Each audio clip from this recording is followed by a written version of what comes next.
All right. No, I was just going to take him to Intel, Jim, which is the drag on the Dow on this report that Apple's developing even more chips that would try to outperform even the highest Intel chips.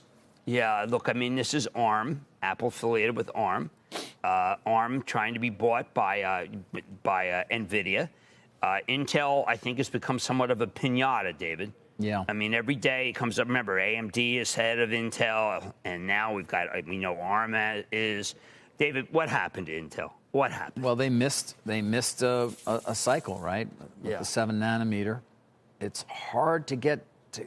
So, I mean, you can't even to the atomic level on these chips. Well, wasn't that time? And then you've got the rise of Samsung. You've got the rise of Taiwan Semi and their ability to do this. Now, obviously, Intel is an integrated device manufacturer. They're not just, but they are now thinking about how they want to approach manufacturing for their 2023 line of chips. Right. And we talked to Bob Swan, the company's CEO, about this last week because it's a very important decision for the company. Are you tossing to it? How much? I am going to toss to it. Yeah. How much do you go with, what might be a sure way to get your supply, or how much do you continue to invest in terms of your own foundries, which has been the way, for the most part, that Intel has gone. Only 20% or so of their chips are made outside of their own production areas. This is what he had to say.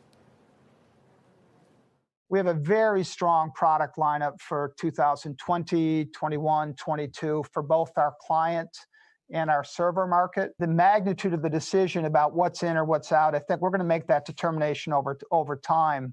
But I would expect that an IDM and filling fabs, primarily for us here in the U.S., is going to be an important consideration, important for us to continue to extend the capabilities of an IDM model here in the U.S. Yeah, Jim, I know you're not a believer. No, not at all. Not one bit. I think the company has lost its edge.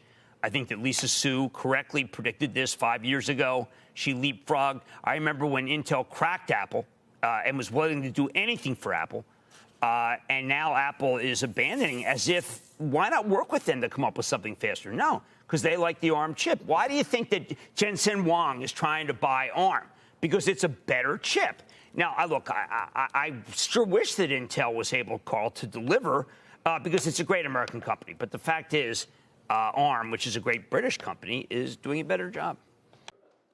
Shepard Smith here. Thanks for watching CNBC on YouTube.